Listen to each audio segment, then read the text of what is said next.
The last time I did a video or a confessional, we spoke about, what did we speak about, Damien? We spoke about, adulting and what life was like going into my 30s in comparison to the woman I was in my 20s. Now I want to get a little bit deeper and talk specifically about money. I have a lot to say around it. And I feel like I'm in a position to give you advice because I did exceptionally well this year. And that's one thing I always bring to light. You have to be very careful who you take advice from because there's a lot of shitty advice going around, right? So if someone is not headed in the direction that you're going, then you probably shouldn't, I'm not going to ask my mother for business advice because she's never owned a business. So it starts off with a really cool story. So one of my ex-boyfriends, I would classify him as a fuckboy for sure. He messaged me on Facebook and his name is Rico. He's just as sexy as his name sounds. He's a Latino. He's just very passionate, very loving. But one thing that really sucks is that we look great in an Instagram photo, but we're literally not romantically compatible at all. But he has even though we don't work out romantically, he has a really good heart and a really good soul. So we decided to meet up. We ended up hanging out a few times, and one of those times involved, I took him out for dinner for his birthday. And after we had a great dinner, great conversation, we went over to Bridal Path, which, as you guys know, I'm sure you've been reading in the headlines, that's where Drake's building his new building. It's not even a house, it's not a mansion, it's a building. And we end up pulling up, and we noticed there was security, and we just sat there for a few minutes, and Alex is talking my ear off, and telling me these stories about other people who live in the neighborhood. And I had this moment of reflection. I'm sitting in a car, we're across from Drake's building, and there's a big fence, and it has black tarp or this big black thing around it. And so for me internally, I'm thinking about, okay, so what does this house represent to me? And what does this barrier or this boundary represent to me? God is speaking to me and he's saying, you could have had this, but because you're fucking around, that barrier represents the boundaries, not the boundaries, that's the wrong word. The barrier represents all the distractions that I've been allowing myself to experience. The house, right? That represents the blessings. You could have had this, but because you continue to fuck around, because you continue to be distracted somewhat, you are on the other side of the fence. So it's not about the mansion. I don't want the mansion. It's about the blessings that God has for me and what is on the other side of my fear, what's on the other side of distractions, what's on the other side of me just entertaining bullshit, right? Even though I've achieved this level of success, I can definitely tighten up a little bit for sure. So we end up driving off. I'm having this big internal conversation with myself. I get home. It's at this point, so when we were at the house, it's 2 a.m. I get home around 4 a.m. I am filled with so much energy, and I immediately get a pen and paper, start writing down my goals. What exactly how do I want to close out 2018? How do I want to start 2019? And it was just this big burst of inspiration. So that really triggered a series of intention, right? How am I going to manage my finances moving forward? How am I going to continue to expand my brand? How am I going to continue to develop the relationship with myself as a woman, right? So these are the things that I'm thinking about. So with any goal or any level of success come sacrifices, right? One of the distractions that came to mind was the fact that up until a few months ago, I was carrying a shitload of debt, right? Over $50,000. And it was one of the things that I really think that was hindering me and blocking me from the success that I could have. So as I'm writing down my goals in my bedroom at 4 a.m., I'm also thinking about, what do I need to let go of? Whether it's friends, whether it's fuckboys, whether it's family members who are, have just been toxic, whether it's any debt that I have currently outstanding. Like, what do I need to let go of in order to allow more room for new things to flow into my life? So today I want to focus on one of those things, right? Today we're going to focus on money. So back in August, I paid off a large lump sum of debt, around $45,000. And that was a huge relief because I've been carrying that debt for definitely since my 20s. I have a very interesting story that I want to tell you about a guy that I dated that really exposed me to, and I don't want to put this all on him because I take responsibility too, but it was my first exposure to a lot of money and material things. When I was in my teens, I want to say 17, 18, like towards the tail end of my high school experience, I met someone at the mall. His name was Nicholas, and I remember he had like braids, he had cane rows, and he had like big dark shades, right? Later on, I figured out it was because he didn't want to be identified because he definitely was a criminal. So me and Nicholas started talking. I was definitely playing hard to get, and at a certain point I let my wall down and I felt super comfortable, and he revealed that he is an entrepreneur, that he had his own business. And so he was buying me nice things and I was accepting these gifts. I was young and naive and dumb. And one day I just asked him, like, where is all this coming from? Because you don't really have set work hours. And he revealed to me that he had a business that entailed counterfeit money. And he had over, I want to say anywhere between 75 to 100 girls working for him. So he had a counterfeit money ring, and I won't go give the details of his business, but you know where this is going. Was I scared and nervous? Absolutely. Did I know what to do with this information? Not really, because I didn't know what the consequences of those actions would be. So I just kept my mouth shut, and we continued talking, and I continued to experience the benefits of his business. At some point, I don't hear from him for about a week, but I assume it's because he's busy, he's traveling, he's doing his thing. I wasn't really tripping because I was enjoying the things. I didn't really care whether he was here or not. But then I get a knock at the door, and it's the Toronto police.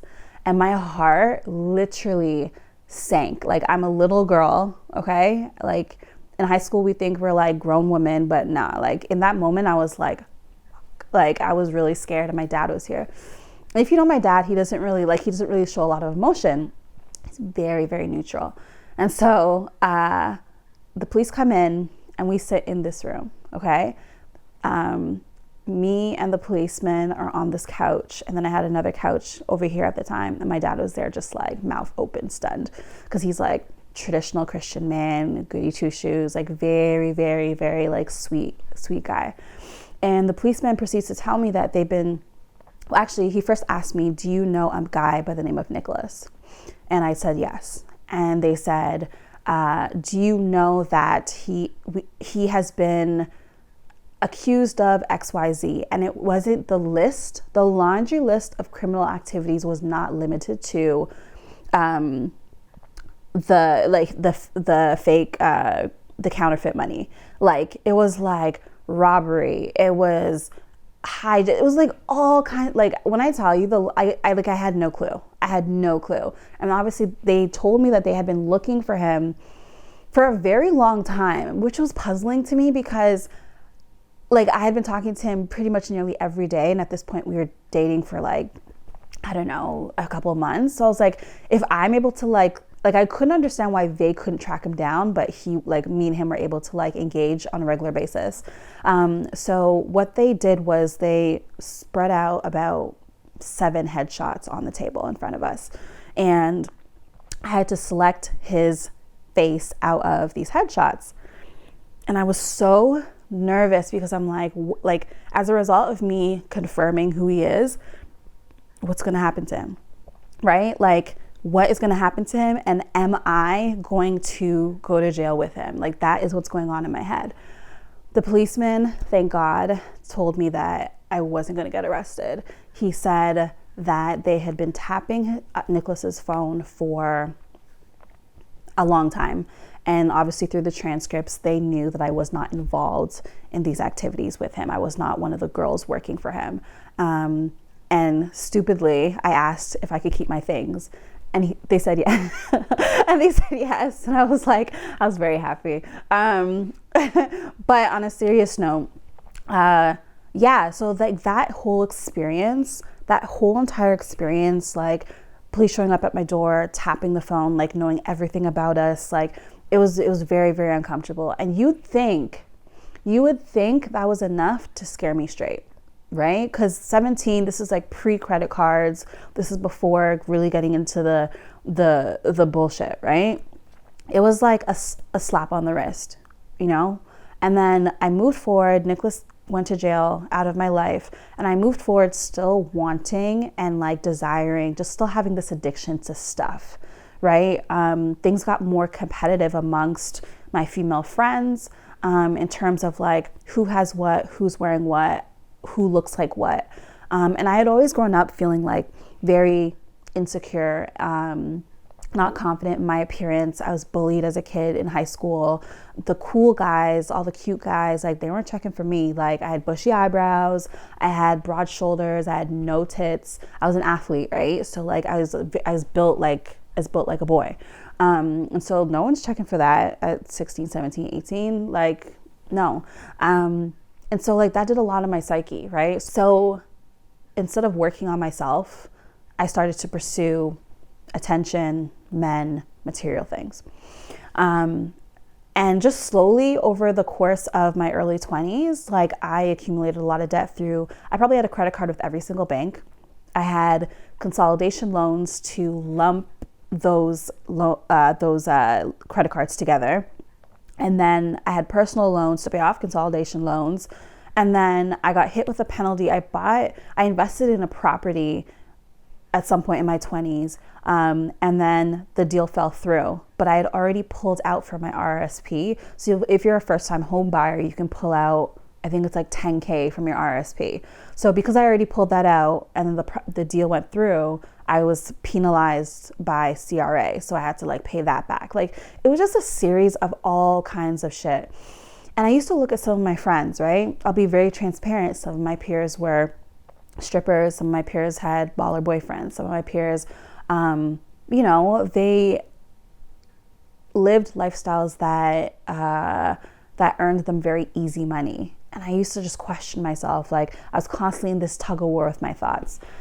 So it wasn't really until like my later 20s that I started thinking about, okay, like it was at a point where like I was checking my bank account and it was constantly in the red, or like I had like a few dollars in it, $2, $1. Like it was like whatever the balance was, it was embarrassing. It wasn't anything to be proud of. And like I accumulated so much debt, but I had nothing to show for it. Zero. I didn't have a car. I didn't have a house. I didn't have, like it was literally just from a lot of bullshit. So I finally got serious about my businesses and the structure of my businesses in my late 20s, maybe around 25, 26, 27. And I was determined to try and get my shit together because I did not want to continue feeling this way. So I'm going to go through several tips with you. We're going to have a very real conversation. Now that you know all my business and I've laid everything on the table, I'm going to go through several pieces of advice that have helped me get my shit together and be able to pay off such a large lump sum earlier this year. So the first thing is boundaries.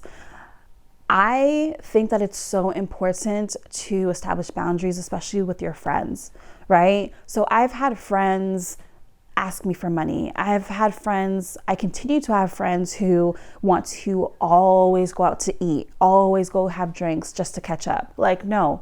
What I've learned to tell them is not just no, but I tell them upfront that I'm on a financial diet, and this extra dinner and this extra like outing, it just does not fit into my budget.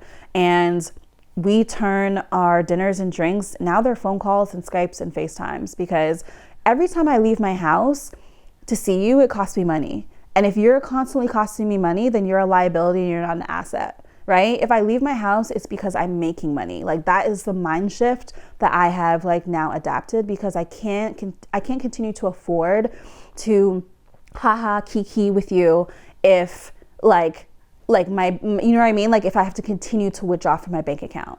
Another thing is boundaries with family, right? Like family who may ask you for money, family who may doubt your pursuit of like launching a business or a side hustle or a dream of yours, right? Learning how to say no and learning how to navigate these conversations is very, very important. And it does require a level of self-awareness and a level of emotional intelligence, and obviously a level of confidence in who you are and what you believe in. So before anything, I think at a very basic level, your foundation needs to be rooted in self-love, self-esteem, self-confidence, period. Number 2, time management. A lot of people will tell me they don't have time to pursue a dream of theirs because they may have a corporate job or they have children or like I don't know, school or what. I don't care. Like whatever the excuse is. And I really do believe that like time is never the issue. We all have 24 hours to create. Like lack of time is not the problem here. I think the real problem is that you continue to mismanage it. So something that has like definitely helped me is tracking how I spend every single minute and every single hour of the day. So I live, eat, sleep, breathe by my Google Calendar. I have a huge whiteboard in my room, which helps me prioritize tasks. And so I think that if you were to allocate your time properly and make good use of your time every single day and not waste it, that's definitely going to be an asset and a benefit to you. So for instance, I practice the 5 before 8 rule. So before 8 a.m., I try and knock 5 things off my to-do list every single day, right? And those 5 things could be different for you. Like whatever those 5 things are, they can change day to day, but I really try and make good use of every single minute and not waste a single moment, because I know that if I do that, I'll have the time and the energy to prioritize. And one of those priorities is obviously meeting with my financial advisor, or educating myself on money management practices, or like whatever that looks like for you. But for me, during a period, that's what it was. Speaking of financial advisors, right?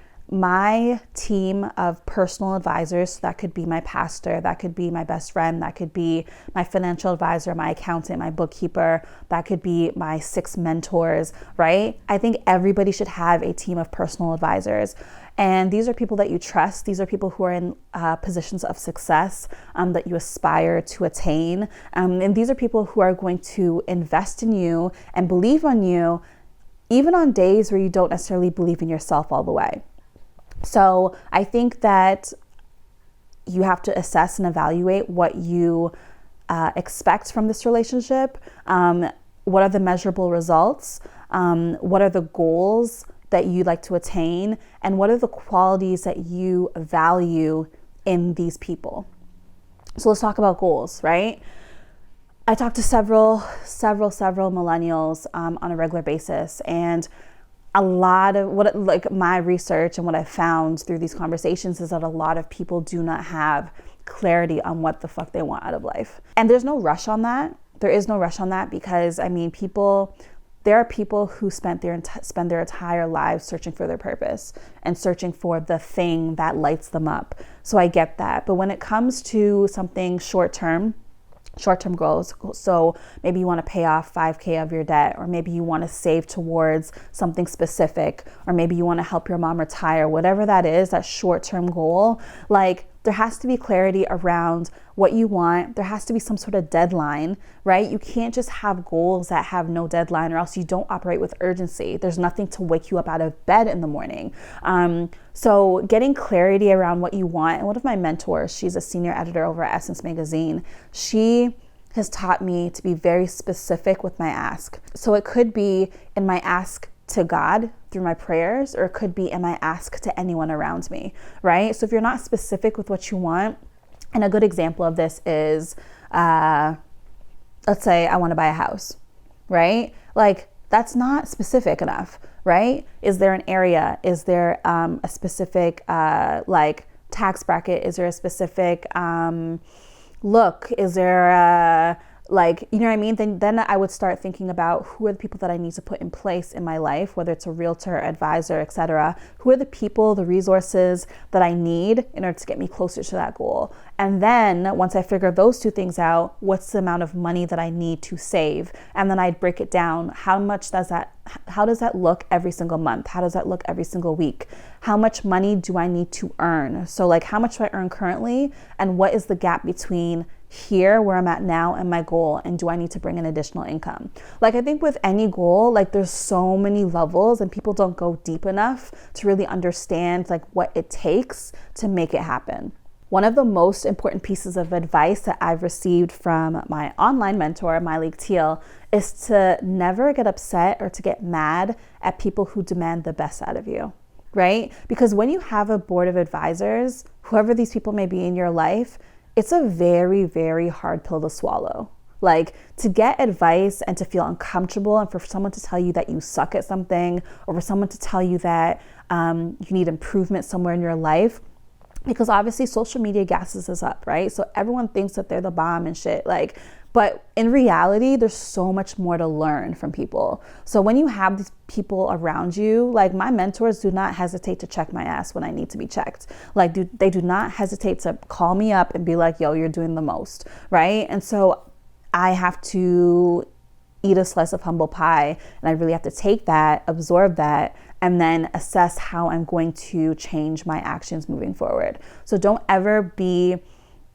upset with somebody who just wants you to be great. The next piece of advice that I have is to spend time with people who earn more than you, okay? This is very, very critical. So Steve Harvey always says, if you have 5 broke friends, I guarantee that you're gonna be the 6th.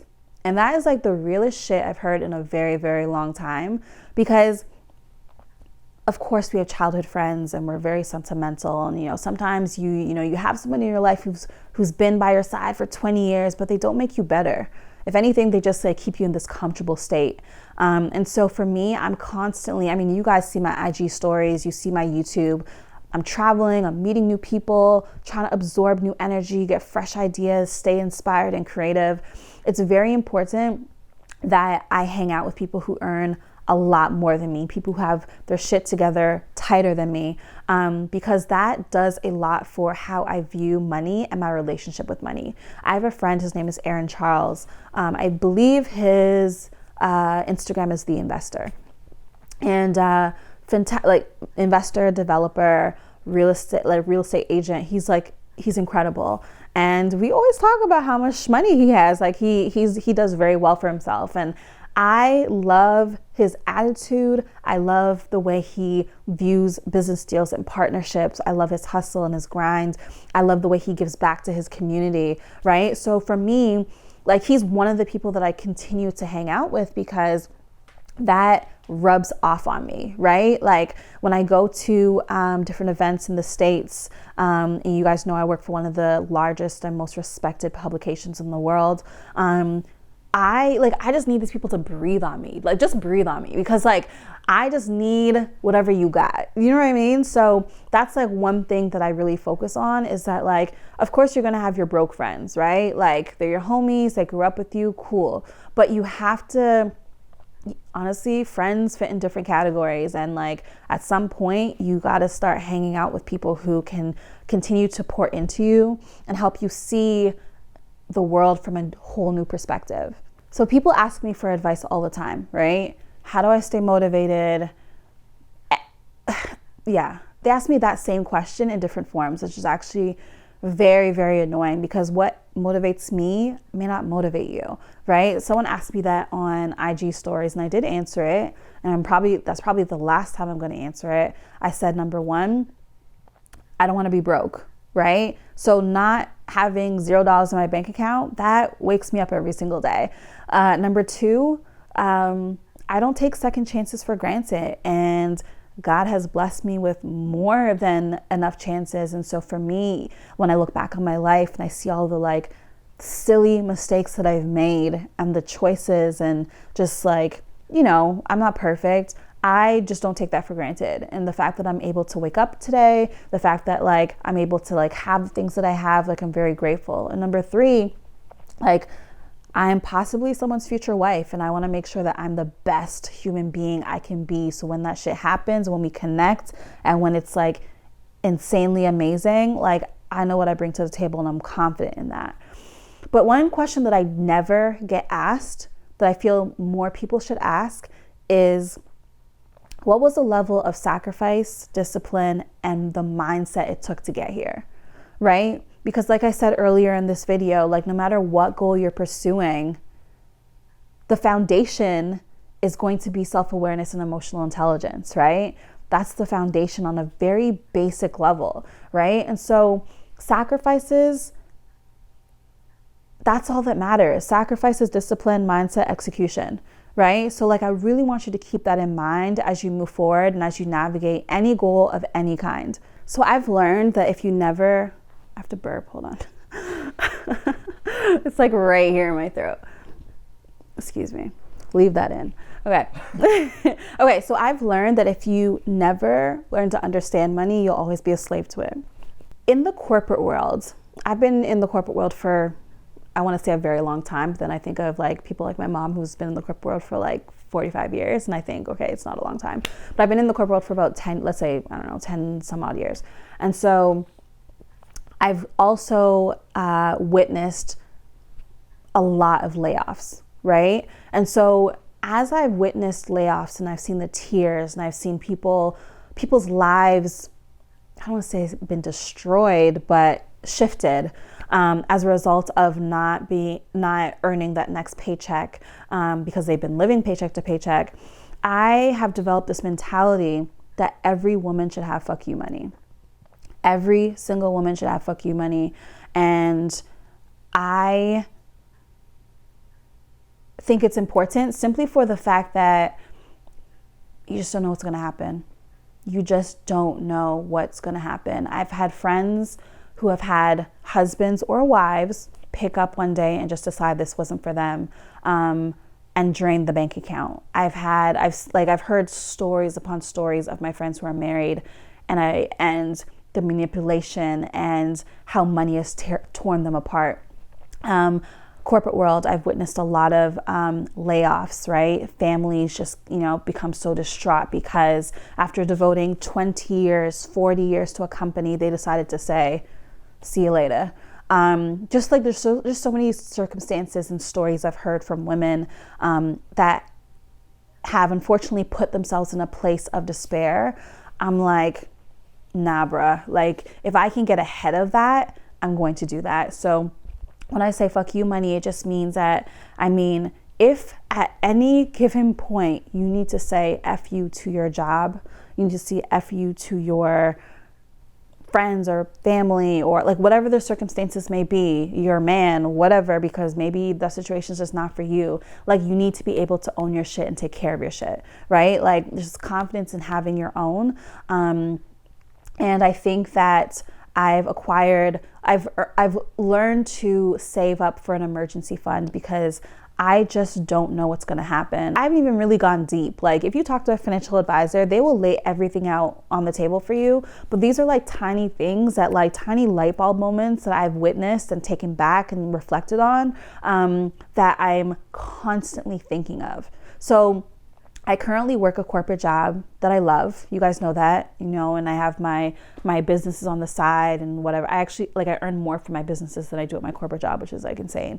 But I feel so confident knowing that if at any given time they tell me that I need to leave, like, it makes me feel really good to know that like I'll be okay, right? So instead of complaining about your corporate job or complaining about your salary, either you do something about it and you address the problem and you negotiate, or you create a side hustle and just make sure you have that emergency fund so that you and your children and your family will be cool. So another piece of advice I want to leave with you is to not compare yourself to other people, right? So Instagram, it's not real life. It's literally cyber glitter. Like, it's smoke and mirrors, right? So it's so easy to get wrapped up and caught up in that like war zone because everyone's trying to impress other people. And a lot of people are not transparent. Like, growing up, I know friends who drove Benzes with no insurance. Like I see a lot behind the scenes. I hear a lot behind the scenes, and I think I know what it is. So it's helped me put things in perspective.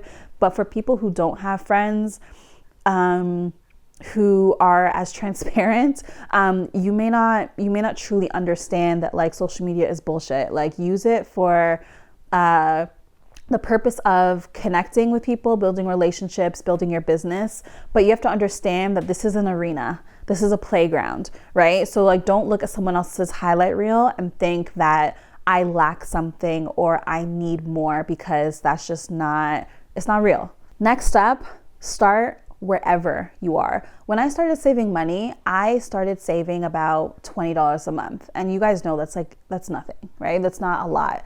But I realized that like at that point in the game in my 20s, like I could not save 300, 400, 500 because I just didn't have it, right? So I gradually worked up to that over time. But like, don't think that you can't put anything away because you don't have, right? Like that's another point that I want to lead into is like your money mentality and how you speak to yourself. So instead of saying I am broke, like change that language to say I'm temporarily out of funds. Do you understand? Like it's very, very important that you change the way that you view money, you change your relationship with money, your energy with money, because that is ultimately what attracts it to you.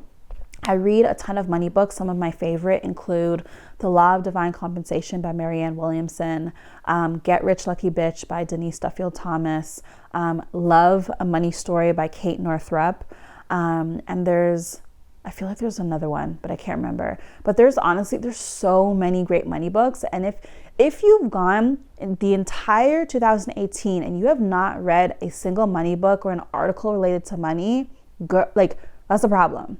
Like that's a problem, especially if you're struggling financially, especially if like you want to attract like abundance and increase, like you have to continue to educate yourself. It's just what it is, or else you have to be able to have that discernment to know when someone's manipulating you or to know when to make a decision. Okay, so like I've literally just like scratched the surface. Like, so you guys know I used to date a criminal and that exposed me to a lot of money and things.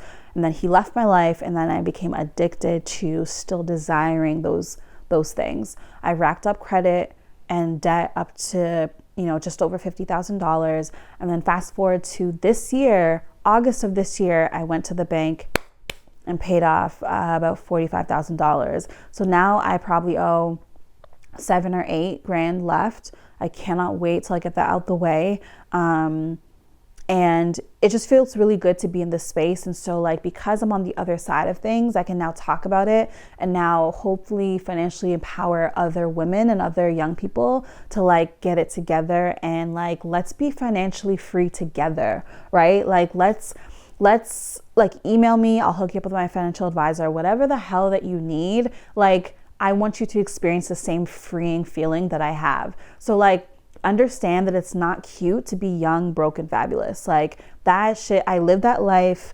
It's just not, it's not where you want to be, sis, right? Like, I think it's really important that as you get older, every single year of your life should be better, right? And if you feel like this time last year, you were in the same spot, the same situation, you had the same complaints, that's a problem, right? So I want you to continue to stay encouraged, continue building and working on yourself, establish boundaries, save where you can, what you can, develop a personal board of advisors, and hopefully some of the information and some of the crazy stories that I've told you today, hopefully you'll take that to heart, and moving forward, you'll be able to,